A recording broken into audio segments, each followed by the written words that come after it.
Hello guys, welcome back to Gajendra education point YouTube channel पर। दोस्तों मैं इंजीनियर गजेंद्र कटारिया आप सभी का दोस्तों बहुत बहुत स्वागत करता हूं। तो दोस्तों न्यू एडिशन के साथ UP triple S C JE में कितना कंपटीशन है, जैसा कि दोस्तों आप सभी को बताया गया था कि जो सिलेबस आने के बाद मैंने आपसे वादा किया था कि आप सभी के लिए एक बिल्कुल रियल एनालिसिस लेकर आऊँगा दोस्तों। और मैं सबसे पहले यहाँ पर आपको दिखा देता हूँ कि आज हम इस वीडियो में क्या क्या डिस्कस करने वाले हैं। ठीक है, तो टोटल फार्म की बात हो गई, सिलेबस में क्या आपको पढ़ना है, सबसे बड़ा सिलेक्शन का पेपर कौन सा, ये सब हम यहाँ पर दोस्तों डिस्कस करेंगे। और निगेटिव मार्किंग क्या होगी, एग्जाम डेट क्या हो सकती है, एग्जाम मोड क्या हो सकता है, एग्जाम सेंटर कहाँ जा सकता है, सम्मिलित अभ्यर्थी कितने हैं, सिविल के कितने हैं, मैकेनिकल के कितने हैं, इलेक्ट्रिकल के कितने हैं, और दोस्तों संभावित विद्यार्थियों की संख्या कितनी है। ठीक है, कितने विद्यार्थी इसमें सिविल के, कितने मैकेनिकल के, संभावित जो क्रॉप है दोस्तों वो क्या जा सकती है, वो सारी चीज़ें दोस्तों हम इस वीडियो में दोस्तों आप सभी के सामने डिस्कस करेंगे। इसलिए वीडियो को शुरू से लगा के अंत तक दोस्तों इस वीडियो को जरूर देखिएगा। तो चलिए दोस्तों वीडियो को स्टार्ट करते हैं। तो दोस्तों मैंने अपने जो हमारा यूट्यूब चैनल है गजेंद्र एजुकेशन पॉइंट, और हमारा जो टेलीग्राम चैनल है गजेंद्र एजुकेशन पॉइंट, तो Telegram channel Gajendra education point पर दोस्तों मैंने आप सभी से एक गूगल फॉर्म भरने के लिए अपनी वीडियो के माध्यम से दोस्तों बताया था। और मैंने आप सभी से उसमें कुछ जानकारी मांगी थी। मैंने आपसे मांगा था कि आप किस ब्रांच के हैं, आपका ज़िला कौन सा है, ठीक है, आप कोचिंग करते हैं या नहीं करते हैं, आपके सिविल है या इलेक्ट्रिकल है। ठीक है, ये सारी जो जानकारियां हैं मैंने अपने उस गूगल फॉर्म के माध्यम से आप सभी से मांगी थी और बहुत अच्छा रेस्पॉन्स मिला। और उसी सर्वे के आधार पर दोस्तों आज हम इस वीडियो को यहाँ पर बना रहे हैं, क्योंकि बहुत सारे बच्चे रिक्वेस्ट कर रहे थे कि सर जो आपका सर्वे है क्या वो पूरा हुआ या नहीं हुआ। ठीक है, तो उसी के ऊपर दोस्तों हमारी ये वीडियो। तो चलिए दोस्तों वीडियो को स्टार्ट करते हैं। तो जैसा कि दोस्तों आप सभी जानते हैं कि Gajendra education point YouTube channel हमेशा यूपी ट्रिपल एस जेई के लिए नंबर 1 चैनल है दोस्तों। क्योंकि मैं हमेशा आप सभी के लिए, आप इतनी वीडियो मैंने आप सभी के लिए बनाई है और सारी वीडियो बनाने में दोस्तों मेहनत लगती है, तो इसलिए आपका भी फ़र्ज़ बनता है कि दोस्तों कम से कम चैनल को सब्सक्राइब कर जो है ना मुझे ज़रूर सपोर्ट करिए, जिससे कि दोस्तों मैं आप सभी के लिए इससे अच्छी वीडियो मैं दोस्तों आप सभी के लिए लाता रहूँ। ठीक है, तो टोटल एप्लीकेशन फॉर्म की बात करेंगे तो 1,19,000 के समथिंग यानी कि अप्रोक्स हैं दोस्तों, ये संभावित हैं। और ऑफिशियल जो एग्ज़ाम सिलेबस, जैसा कि आप सभी को पता है कि आ चुका है ऑफिशियल जो एग्ज़ाम सिलेबस है। और हाँ, कुछ बच्चे कह रहे थे कि सर ये एग्ज़ाम जो है 2 डेट में होगा क्या, तो मैं आपको बता दूं जिन बच्चों को नहीं पता, वैसे तो कम से कम 95% बच्चों को ये पता है कि एग्ज़ाम सेम डेट होता है। ठीक है, फर्स्ट पेपर और दोस्तों सेकेंड जो पेपर है वो दोस्तों सेम डेट होता है, यानी कि एक ही दिन में। मान लीजिए फर्स्ट शिफ्ट में आपका नॉन टेक्निकल पेपर हो गया, और जो सेकंड शिफ्ट होगी दोस्तों उसमें आपका टेक्निकल पेपर है। अच्छा, जो फर्स्ट पेपर होगा दोस्तों वो नॉन टेक्निकल होगा और 400 मार्क का है। ठीक है, यानी कि सबसे, और जो दूसरा पेपर होगा दोस्तों वो जो सिलेक्शन वाला भाग होगा, यानी कि सिलेक्शन वाला भाग कौन सा होगा आपका, जो पेपर 2 आएगा। ठीक है, और पेपर 2 में भी दोस्तों भाग 1 और भाग 2 हैं। ठीक है, भाग 1 किसको करना है और भाग 2 क्या करना है दोस्तों, इस बारे में यहाँ पर आप सभी के बीच में चर्चा करूँगा। तो सबसे पहले फर्स्ट पेपर के बारे में जान लेते हैं। ठीक है, तो फर्स्ट पेपर जैसा कि दोस्तों आप सभी को पता है कि फर्स्ट जो पेपर होगा वो नॉन टेक्निकल होगा, 400 मार्क का होगा। ठीक है, जिसमें आपको मैंने कुछ इंपॉर्टेंट चीज़ें लिखी हैं। देखिए पढ़ते सभी हैं, लेकिन मैं वो चीज़ें आपको बता रहा है जो आपको नंबर दिलाएंगे एग्जाम। देखिए कंप्यूटर क्या है, कंप्यूटर को आप 5 से 6 दिन अगर लगातार अगर पढ़ लें तो आपका कंप्यूटर अच्छा हो सकता है, और करीबन 20 से 25 प्रश्न आपको कंप्यूटर में देखने के लिए ज़रूर मिलेंगे। और ये कहाँ से मिलेंगे दोस्तों, तो कंप्यूटर में आपको सबसे ज़्यादा जो पढ़ना है वो आपको सॉफ्टवेयर पढ़ना है, हार्डवेयर पढ़ना है, कौन कौन सी चीज़ें सॉफ्टवेयर होती हैं, कौन कौन से हार्डवेयर होते हैं। ठीक है, सीपीयू क्या होता है, माउस क्या होता है, कीबोर्ड क्या होता है, ठीक है, यूएसबी क्या होती है, सीपीयू के कौन कौन से पार्ट होते हैं, मेमोरी क्या होती है, मेमोरी के टाइप्स ऑफ मेमोरी, प्रिंटर, ये सारी चीज़ें क्या सॉफ्टवेयर और हार्डवेयर के अंतर्गत आपकी आती है। उसके बाद जो नेक्स्ट है अधिकतर कंप्यूटर में पूछा जाता है दोस्तों, वो पूछा जाता है लैंग्वेज से। कंप्यूटर के आप सभी जानते हैं कि जो लैंग्वेज होती है वो C++ होती है, जावा होती है, मशीन लैंग्वेज होती है, फोर्टान लैंग्वेज होती है ना। तो लैंग्वेज से आप सभी के लिए ये जो क्वेश्चन है लैंग्वेज वाला, आप सभी ने प्रीवियस ईयर का अगर 2016 का पेपर देखा होगा तो दोस्तों उसमें बहुत सारे क्वेश्चन यहाँ पर पूछे गए हैं। नेट के बारे में आपसे पूछेगा, नेट की फुल फॉर्म पूछ लेगा, नेट क्या होता है, ठीक है, लेन क्या होता है, WAN क्या होता है, वेन क्या होता है, ठीक है, नेट का मतलब क्या होता है, नेट की खोज किसने करी थी, गूगल क्या होता है, याहू क्या होता है, MS वर्ड क्या होता है, MS एक्सेल क्या होता है, MS ऑफिस क्या होता है, ठीक है। ये सारी चीज़ें MS एक्सेल में हम जो फाइलें सेव करते हैं तो उसका जो प्रतीक होता है, यानी कि जैसे XLS होता है, ठीक है। वर्ड पैड में क्या होता है, ये सारी चीज़ें आपको वहाँ पर देखने के लिए मिलेंगी। अगर आपके पास दोस्तों अगर CCC की अगर आपके पास ऑब्जेक्टिव वाली बुक हो तो आप वहाँ से भी दोस्तों इन प्रश्नों को कर सकते हैं। बाकी आप टेंशन ना लीजिए, कंप्यूटर की क्लास में आप सभी के लिए ज़रूर लाऊंगा, ठीक है। आप सभी के लिए क्लास इसलिए नहीं ले पा रहा हूँ दोस्तों, क्योंकि यार एक तो टाइम की दिक्कत तो है ही, क्योंकि मैं आप सभी जानते हैं मैं कॉलेज में जाता हूँ। दूसरी ओर जो मेरा थोड़ा मोबाइल में भी थोड़ी दिक्कत सी हो रही है ना, तो जैसे ही सही हो जाएगी दिक्कत, मतलब वैसे ही तुरंत मैं आप सभी के लिए वीडियो लाऊंगा। अच्छा, इंग्लिश में भी आप देखिए, इंग्लिश क्या है, जो यूपी बोर्ड वाले बच्चे हैं, यानी कि जो BT यूपी से जिन्होंने डिप्लोमा किया, वो हिंदी मीडियम के बच्चे हैं। तो उन्होंने जो इंग्लिश पढ़ी थी, जो ग्रामर पढ़ी थी दोस्तों, वो फर्स्ट ईयर में पढ़ी होगी आपने, ठीक है। आपने फर्स्ट ईयर में पढ़ी होगी, या आपने सभी ने, कुछ बच्चे ऐसे होते हैं जो हाई स्कूल करके जाते हैं, तो तब आपने पढ़ी होगी ग्रामर। तो ग्रामर में आपकी स्पेलिंग एरर्स हो गई, प्रीपोजिशन हो गया, एक्टिव पैसिव हो गए, वन वर्ड सब्स्टिट्यूशन हो गया, एंटोनियम हो गया, सिनोनियम्स। देखिए एंटोनियम और सिनोनियम्स तो आप कितने याद कर लो, बहुत कम ऐसा होता है जो याद के प्रश्न आते हैं, ठीक है। तो ये क्या होगा, ये आपका वेटेज होगा। मान लीजिए 100 बच्चे रेस में हैं, तो 100 में से 9 बच्चे वो एक्स्ट्रा नंबर लाएंगे जो इंग्लिश और कंप्यूटर को अच्छे से तैयार करेंगे, करंट अफेयर को तैयार करेंगे, ठीक है। तो और करंट अफेयर में आपको ऑल रैंकिंग पढ़नी है, ऑल अवार्ड पढ़ने हैं, ठीक है। और जो खेल संबंधित हैं, जैसे अभी आपका ये टोक्यो ओलंपिक हुआ है, ओलंपिक में कितने पदक मिले हैं, क्या हुआ, ये सारी चीज़ें, कौन कौन सी ऐप है, कौन कौन सी योजनाएं हैं भारत सरकार की, उत्तर प्रदेश सरकार की, ठीक है। कोविड से रिलेटेड क्या क्या सावधानियां थी, कोविड की कौन कौन सी ऐप है, ये सारी चीज़ें आपको करंट अफेयर में पढ़नी है। और जो जैसे राष्ट्रीय उद्यान हो गए आपके, वन्य उद्यान हो गए आपके, ठीक है, जलप्रपात हो गए आपके, ये सारी चीज़ें आपको दोस्तों करंट में पढ़नी है। और नियुक्तियाँ हो गई उत्तर प्रदेश से रिलेटेड, UPG के इसके भी करीबन 4 नहीं 6 से 7 प्रश्न दोस्तों आपके UPG के से भी पूछे जाएंगे। स्टैटिक GK आप सभी जानते हैं कि स्टैटिक GK में ज्योग्राफी हो गया, हिस्ट्री हो गया आपका, ठीक है, इकोनॉमिक्स हो गया आपका, और मैथ मैथ का भी 1-2 प्रश्न दोस्तों यहाँ पर पूछा जाता है। रीजनिंग को आप सभी जानते हैं। ये सारी फर्स्ट पेपर दोस्तों मुझे समझाने की आप सभी को कोई आवश्यकता नहीं, क्योंकि आपके ये सारे पेपर में दोस्तों आता है, ठीक है। अच्छा, सबसे बड़ा जो पार्ट होगा दोस्तों, आपको जो पूरी जान लगानी है, पूरे शिद्दत के साथ, पूरी मेहनत के साथ दोस्तों दम लगाना है, वो लगाना है दोस्तों आपका टेक्निकल का पेपर हो जोन सा होगा।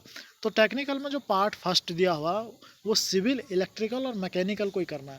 जो फर्स्ट पार्ट है दोस्तों वो किसको करना है, सिविल, इलेक्ट्रिकल और मैकेनिकल को ही आपको करना है, ठीक है। और जो पार्ट सेकेंड है, जो पेपर दो भाग दो है पेपर सेकंड का दोस्तों, वो अदर ट्रेड वालों को करना है, ठीक है। अदर ट्रेड यानी कि जो भी अन्य ट्रेड बच गए इन 3 के अलावा दोस्तों, उन सबको वो करना है। और उनका जो पेपर होगा दोस्तों, जो उनका टेक्निकल पेपर होगा, वो नॉन टेक्निकल, जैसे उसमें फिजिक्स भी पूछी गई, मैथ भी पूछी गई है, इन्वायरमेंट भी पूछी गई है, ठीक है, और जनरल अवेयरनेस भी पूछी गई है। तो वो अपनी तैयारी उसके अनुसार ही करें, ठीक है। अच्छा, जो सबसे बड़ा सिलेक्शन वाला भाग है पेपर 2, इसकी तैयारी कैसे करें, और इसको तैयार करने के लिए दोस्तों क्या क्या चीज़ों की आवश्यकता पड़ेगी। तो सबसे पहले दोस्तों, सबसे पहले आप प्रीवियस ईयर क्वेश्चन पेपर को लीजिए, उससे दोस्तों आपको क्वेश्चन के लेवल का पता चल जाएगा प्रीवियस ईयर से।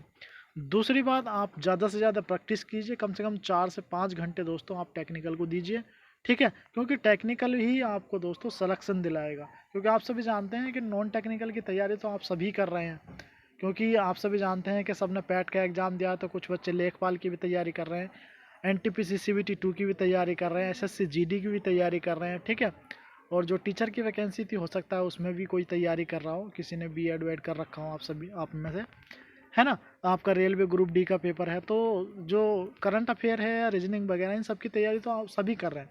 लेकिन सबसे मेन मुद्दा क्या है, जो टेक्निकल बच्चे हैं, कुछ बच्चों ने तो एग्ज़ाम को देख के जो दोस्तों पढ़ाई बंद कर दी, क्योंकि उन्हें पता है कि जो टेक्निकल की 12 बुकें हैं वो इतना आसान नहीं होता उनको निकालना, क्योंकि वो एक महीने में दोस्तों पॉसिबल नहीं है। मतलब पॉसिबल हो सकती हैं अगर आप ज़्यादा मेहनत करें, है ना। लेकिन मैं एक एक्सपीरियंस के माध्यम से या आपके प्रैक्टिस के माध्यम से ये बात बता रहा हूँ, ठीक है। वरना ऐसा तो कुछ नहीं है कि इंजीनियरों के लिए कि कुछ नहीं हो सकता, है ना नामुमकिन तो नहीं कह सकता मैं, लेकिन दोस्तों जो सिलेक्शन वाला पार्ट है इसको आपको, जैसे मैंने आपको बताया था, ठीक है, उसके बाद आपको क्या करना है दोस्तों जो भी आपका टॉपिक है, इस बार क्या दिया दोस्तों उसने, चैप्टर वाइज ना देकर, इस बार उसने बुक का नाम भी ना देकर आपको टॉपिक वाइज दिया है। तो आप, ऐसा भी हो सकता है किसी टॉपिक में कि उस टॉपिक का केवल एक ही पॉइंट पूछा गया है, तो केवल आपको वही पॉइंट तैयार करना है, और जो भी उसके बाद आपका समय बचेगा तो आपको उस चैप्टर को पूरा पढ़ लेना है। तो ये तो रणनीति है इसकी, ठीक है। ये आपको पता चल गया कि भाग किसे, दो किसे करना, फर्स्ट किसे करना, ठीक है। उसके बाद चलिए दोस्तों, आप सभी के लिए अब कैलकुलेशन की गई है, चलिए उस पर बात कर लेते हैं, ठीक है।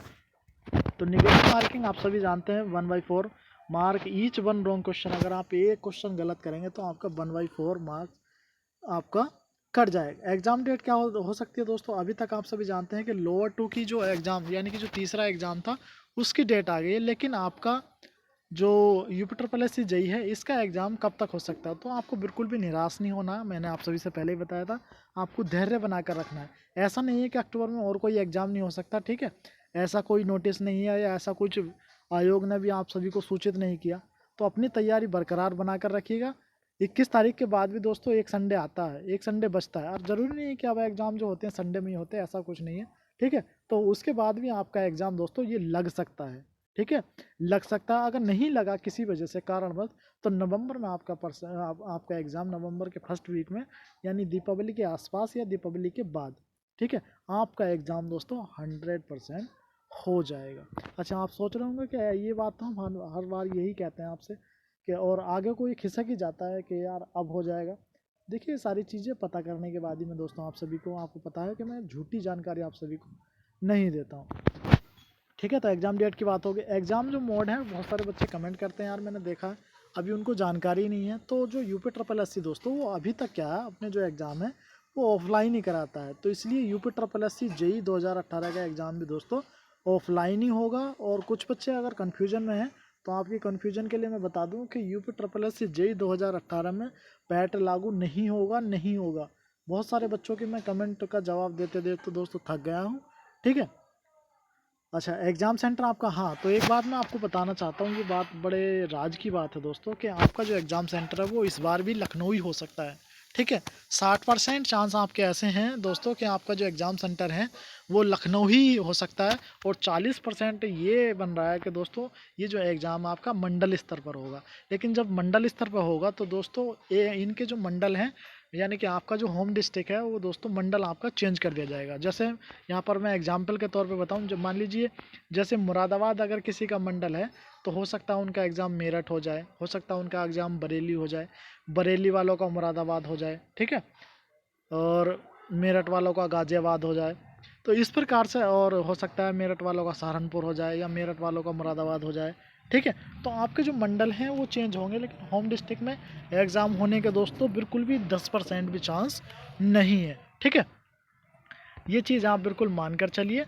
और जो ज़्यादातर पॉसिबिलिटी है दोस्तों वो लखनऊ एग्ज़ाम होने की हो रही है। अच्छा, मैं ऐसा ये किस बात पे किस लिए कह रहा हूँ दोस्तों, क्योंकि आप सभी ने देखा है कि दोस्तों जो मेन एग्ज़ाम होते हैं, ठीक है, या जिसमें कम बच्चे होते हैं, यानी कि 1.5 लाख या 2 लाख के समथिंग बच्चे होते हैं दोस्तों, वो एग्ज़ाम लखनऊ में ही दोस्तों आयोजित कराए जाते हैं, क्योंकि आयोग को दोस्तों एग्ज़ाम कराने में कोई दिक्कत नहीं पे। अब देखिए गजेंद्र सर का सर्वे क्या है, यानी कि मेरा सर्वे क्या है, जो मैंने आपसे गूगल फॉर्म भरवाया था टेलीग्राम के माध्यम से। अगर किसी बच्चे ने नहीं भी भरा है तो वो अभी भी जाकर, जो हमारा टेलीग्राम है गजेंद्र एजुकेशन पॉइंट, उस पर आप सभी को बहुत सारी PDF भी मिल जाएंगी, टेक्निकल भी और करंट अफेयर की भी, बिल्कुल फ्री ऑफ कॉस्ट है, कोई पैसा कोई चार्ज दोस्तों आप सभी के लिए नहीं है।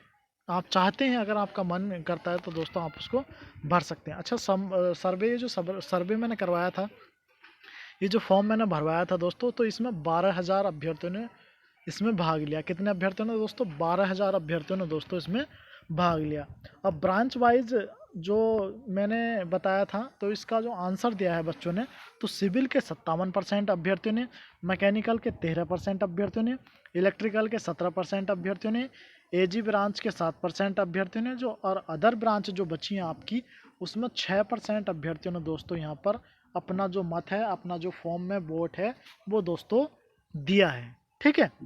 तो आप एक बार ये स्क्रीन पे देख लीजिए एक बार, अब देखते हैं हम दोस्तों, ये सर्वे भी दोस्तों किसी 1000 या 2000 पर नहीं, 12,000 अभ्यर्थियों का सर्वे है दोस्तों, ठीक है। तो इसलिए वो गलत होने के चांसेस बिल्कुल भी इसके नहीं है। चलिए मैं अब इसका बता देता हूँ आपको। देखिए वीडियो ज़रूर लंबी हो रही होगी, लेकिन मैं जो भी चीज़ बताता हूँ मैं जल्दबाजी में कोई चीज़ नहीं बताता हूँ, बिल्कुल इत्मीनान के साथ। अगर कोई चीज़ समझ में ना आए तो दोस्तों पढ़ने का कोई मज़ा नहीं होता, क्योंकि आप सभी जानते हैं आप 2-2 3-3 घंटे मूवी देखने में तो ख़राब कर देंगे, लेकिन अगर एक काम की वीडियो चाहे वो आपकी 20 मिनट की हो तो वो देखने में आप सभी को दिक्कत आती है। लेकिन जो अच्छे स्टूडेंट होते हैं दोस्तों, जो सारी चीज़ों का एनालिसिस करने के बाद ही स्टडी करते हैं, वो कभी दोस्तों अनसक्सेस नहीं होते हैं, ठीक है। तो संभावित विद्यार्थियों की संख्या की बात करें तो जैसा कि मैंने दोस्तों आप सभी को बताया, सिविल के अगर मैं 57% अभ्यर्थियों की बात करूं तो 1,19,000 समथिंग में से, मैं अभी भी आप सभी को बता रहा था कि ये जो डाटा है ये समथिंग है ना, यानी कि संभावित है। लेकिन इतना 1-2% हो सकता है इधर उधर हो जाए, लेकिन बिल्कुल एग्जैक्ट डाटा दोस्तों आप सभी के लिए देखने के लिए मिलेगा। तो जो ये अभ्यर्थी हैं दोस्तों 57% के हिसाब से पोल में जो भाग लिया है, तो 67,830 अभ्यर्थी बनते हैं। किसके दोस्तों? सिविल के। टोटल 1,19,000 में से 67,830 बच्चे बनते हैं। अब दोस्तों मैंने क्या है, एक मानक सेट कर दिया है, आप कोई भी एग्ज़ाम दे लें, ठीक है, सिवाय पैट के एग्ज़ाम को छोड़ के, क्योंकि आपने देखा कि पैट में तो 85% बच्चों ने पेपर दिया है। लेकिन चूंकि ये पेपर पुराना है, ठीक है, बहुत सारे बच्चों की आस टूट गई है, बहुत सारे बच्चों ने पढ़ाई तैयारी करना छोड़ दिया इस एग्ज़ाम की, क्योंकि इसकी कोई डेट नहीं थी, इसका कोई सिलेबस का आता पता नहीं था, है ना। और इस एग्ज़ाम के लिए बच्चे एक्टिव भी हैं। और मैं यहाँ पर दोस्तों अधिकतम मान के चल रहा हूँ, ये जो 65% लिया है मैंने, अधिकतम दोस्तों मैं यहाँ पर मानकर चल रहा हूँ कि जो आपका प्रेजेंट है वो दोस्तों 65% हो सकता है। तो अगर मैं 67,830 का 65% निकालूंगा तो दोस्तों ये बनेगा 44,089 अभ्यर्थी। वहीं पर अगर मैं मैकेनिकल की बात करूं तो मैकेनिकल के 13% अभ्यर्थियों ने फॉर्म भरा है, तो 15,470 अभ्यर्थी हैं। और अगर मैं इनका 65% निकालता हूं तो 10,055 जो अभ्यर्थी हैं दोस्तों उन्होंने फॉर्म भरा। वहीं पर इलेक्ट्रिकल की मैं बात करूं तो 17% अभ्यर्थियों ने दोस्तों इस फॉर्म का जवाब दिया है, तो 20,230 अभ्यर्थी टोटल होते हैं मेरे अकॉर्डिंग दोस्तों। अगर मैं इसका 65% बताता हूँ तो 13,149 बच्चे दोस्तों एग्ज़ाम में अपेयरिंग हो गए। उसके बाद एजी स्टूडेंट की बात करूँ तो एजी स्टूडेंटों ने दोस्तों फॉर्म भरा है 7%। तो अगर मैं टोटल का 7% निकालता हूँ यानी 8330 निकलता है, और 8330 का अगर मैं 65% निकालता हूँ तो दोस्तों 5,414 अभ्यर्थी दोस्तों इस एग्ज़ाम में सम्मिलित हो सकते हैं। अदर ब्रांच स्टूडेंट की बात करूँ तो ये 6% है, और ये 6% अगर मैं निकालता हूँ तो 7140 अभ्यर्थी आते हैं। और 7140 अभ्यर्थियों में से अगर 65% अभ्यर्थी एग्ज़ाम में बैठते हैं तो 4641 अभ्यर्थी दोस्तों इस एग्ज़ाम को देंगे, ठीक है। तो आप एक इसको बिल्कुल अच्छे से देख सकते हैं यहाँ पर, और ये पीडीएफ मैं टेलीग्राम पर शेयर कर दूंगा इस वीडियो के 48 घंटे के बाद, ठीक है। तो आप वहाँ पर भी इस पूरे एनालिसिस को दोस्तों चेक कर सकते हैं, ठीक है। अच्छा, अब बात जब ये सारी चीज़ें बता दी तो आप सभी के मन में ये बात चल रही होगी कि सर ने ये बात तो बताई नहीं कि जनरल के कितने हैं, ओबीसी के कितने, एससी के कितने, एसटी के कितने। तो दोस्तों ये ऑप्शन भी दोस्तों मैंने अपने उस फॉर्म में दिया था, ठीक है। तो अब मैं आपको जो कम्युनिटी वाइज आपको बता देता हूँ। तो जनरल के 29% अभ्यर्थियों ने दोस्तों पोल किया, ओबीसी के 46% अभ्यर्थियों ने, एससी के 16% ने, एसटी के 2% ने, हैंडीकैप्ड के 3% ने, एक्स सर्विसमैन के 1% ने, और अदर के दोस्तों 3% ने, ठीक है। तो अब आप सोच रहे होंगे कि यार सर ने जनरल के जो अभ्यर्थी हैं उनको तो कम बता दिया है ना, उन, उनको तो उन बच्चों ने तो कम फॉर्म भरा है ना। तो इसका मतलब मेरिट भी कम है जा सकती है। तो ये मैं आप सभी को बता दूं कि जनरल की मेरिट कम जा सकती है, इस बात से इनकार नहीं किया जा सकता, क्योंकि जो जनरल के अभ्यर्थी हैं उनकी संख्या दोस्तों कम है और ओबीसी वाले अभ्यर्थियों की संख्या यहाँ पर ज़्यादा है, ठीक है। अब चलिए संभावित कट ऑफ की बात कर लेते हैं, क्योंकि ये सब आपने देख लिया होगा तो आपका मन कट ऑफ देखने के लिए भी दोस्तों कर रहा होगा, ठीक है। तो संभावित कट ऑफ की बात करूँ तो जो मेरा एनालिसिस तो general, OBC, ST, handicap, tax और फीमेल की क्या हो सकती है। तो सबसे पहले ये चीज़ जानकर दोस्तों मैं आप सभी के लिए एक ऐसी कट ऑफ बताता हूँ जो आप सभी के लिए रोल मॉडल बनेगी, यानी कि जो आपको अपने दिमाग में रखनी चाहिए, और ये उसी बच्चे का सिलेक्शन होगा जो इस आंकड़े को दोस्तों पार करेगा या इस आंकड़े के समथिंग पहुँचेगा, ठीक है। क्योंकि कंपटीशन भी दोस्तों कम नहीं है, क्योंकि आप सभी जानते हैं कि आजकल क्या है, पहले क्या है कम जाती थी इसलिए क्योंकि दोस्तों पहले पढ़ने के स्रोत नहीं थे। ठीक है, पढ़ने की आपकी टेक्निकल की जो बुकें होती थी वो एक आदि प्रकाशन की होती, अब तो यूथ प्रकाशन की भी लो, ठीक है, घटना चक्र प्रकाशन की भी लो, आपकी खुरमी की भी लो, आरपी गुप्ता की भी लो, और आईएएस मास्टर की भी लो, मैकेनिकल की भी लो, तो बहुत ब्रांड है। दूसरी बात, यूट्यूब पर एक से एक टीचर पढ़ाते हैं और एक से एक कोचिंग सेंटर हैं, चाहे गाज़ियाबाद की बात करें, चाहे दिल्ली की बात करें, हम इलाहाबाद की बात करें, वाराणसी की बात करें, लखनऊ की बात करें, मेरठ की बात करें, कानपुर की बात करें, है ना। तो इसलिए जो कंपटीशन लेवल है दोस्तों थोड़ा बढ़ जाता है। तो मैं इसको ज़्यादा अभी भी आप सभी के लिए ज़्यादा नहीं मान रहा। आप दोस्तों जो 600 नंबर का आपका टेक्निकल होगा, अगर उसके 75% नंबर आप ले आए, ठीक है, अगर आप इससे ज़्यादा लेकर आते हैं तो दोस्तों आप सभी का जो सिलेक्शन है वो कोई नहीं काट सकता। ठीक है, आप सभी का सिलेक्शन कोई नहीं काट सकता। तो अगर मैं 600 नंबर का अगर 75% निकाल लूँ तो कितना बनता दोस्तों, 450 नंबर। यानी कि आपके अगर टेक्निकल में 450 नंबर 600 में से दोस्तों अगर आप ले आते हैं, और ये कैसे दोस्तों, ये मेरे अकॉर्डिंग अधिकतम मार्क्स हैं आप सभी के लिए। ऐसा नहीं है, इसको ये मत मानना कि इससे अधिक जाएगी या कम, ये मेरे अकॉर्डिंग अधिकतम है।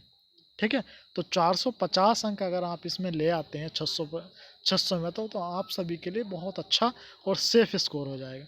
वहीं पर अगर आप नॉन टेक्निकल की बात करूं तो नॉन टेक्निकल में दोस्तों 400 का हम 65% निकाल लेंगे। ठीक है, और ये 65 से दोस्तों थोड़ा कम भी हो सकता है, क्योंकि आप सभी जानते हैं कि इसमें कई सारे सब्जेक्ट पूछे गए हैं।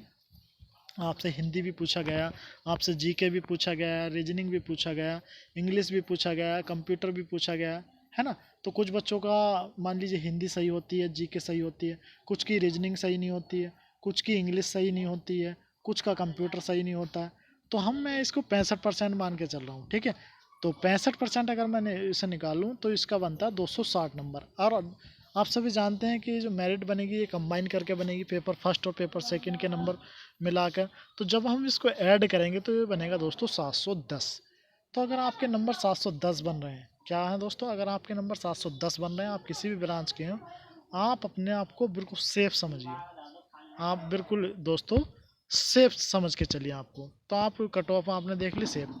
उसके बाद दोस्तों अब आप सभी की इच्छा ये हो रही होगी कि दोस्तों मैं आप सभी के लिए ब्रांच वाइज कट ऑफ लेकर आऊँ। कैसी कट ऑफ, ब्रांच वाइज। और ये कट ऑफ दोस्तों मैं तभी लाऊंगा जब तक दोस्तों आप सभी का अपूर्ण समर्थन नहीं मिलेगा, आप सभी का प्यार नहीं मिलेगा इस वीडियो को, तब तक मैं दोस्तों ये वीडियो भी आप सभी के लिए नहीं लाऊंगा। क्योंकि दोस्तों ये सारी चीज़ें बनाने में, ये सारा कैलकुलेशन करने में बहुत समय लगता है। ठीक है, और बिल्कुल एनालिसिस करना पड़ता है। ऐसा नहीं कि मैंने कहीं से उठाई और अपने पेन से कॉपी पेपर पे लिख दी। ठीक है, कैलकुलेशन करने में और इसका फॉर्म के एनालिसिस करने में काफ़ी समय दोस्तों लगता है। तो आप सभी का अगर सपोर्ट रहेगा, आप सभी का प्यार रहेगा, तो जल्दी दोस्तों इसकी नेक्स्ट वीडियो अपलोड होगी। ठीक है, और आप देखना और इस वीडियो को रिकॉर्ड करके रख लेना, अगर इसकी कट ऑफ या इसका जो एनालिसिस है, मेरे एनालिसिस को कोई फेल कर दे। ठीक है, तो thank you watching this video. और आपने अगर चैनल को सब्सक्राइब नहीं है तो चैनल को सब्सक्राइब कर लें, वीडियो को शेयर करें, और लाइक नहीं किया अभी तक वीडियो को तो लाइक करें। और दोस्तों जो भी बच्चे हमें सपोर्ट करना चाहते हैं, ठीक है, जो भी बच्चे हमें सपोर्ट करना चाहते हैं, ठीक है, चाहे वो पैसे के माध्यम से, चाहे वो सब्सक्राइबर हमारे इंक्रीज़ करने के माध्यम से, ठीक है, तो वो दोस्तों कर सकते हैं। और आपका भविष्य उज्जवल हो। और आपकी अगर कोई क्वेरीज है तो दोस्तों मेरा व्हाट्सअप नंबर है, लेकिन ज़्यादा से ज़्यादा बच्चे ये नंबर देखकर दोस्तों आप कॉल मत करना, क्योंकि दोस्तों मैं आप सभी को अभी इसी वीडियो में बता रहा हूँ कि मैं करीबन ज़्यादा बच्चों की कॉल नहीं ले पाऊँगा, क्योंकि दोस्तों मेरा कॉलेज का समय भी होता है। ठीक है, तो आपको अगर कोई क्वेरीज है तो व्हाट्सअप कीजिएगा। और ठीक है, और आप ज़रूर कमेंट बॉक्स के माध्यम से बताइए। देखिए वीडियो ज़रूर लंबी है, समय ज़रूर लगता है आप सभी का। बहुत सारे कहते हैं कि बहुत सारी आपने बकवास कर दी, लेकिन मैंने बहुत सारी चीज़ें आपको इसमें बताई भी हैं, बहुत सारी चीज़ें मैंने इसमें आपको बताई भी हैं। ठीक है, आपका क्या मानना है, आप क्या सोचते हैं इस बारे में, कमेंट कीजिए। तो thanks for watching, thank you, जय हिंद।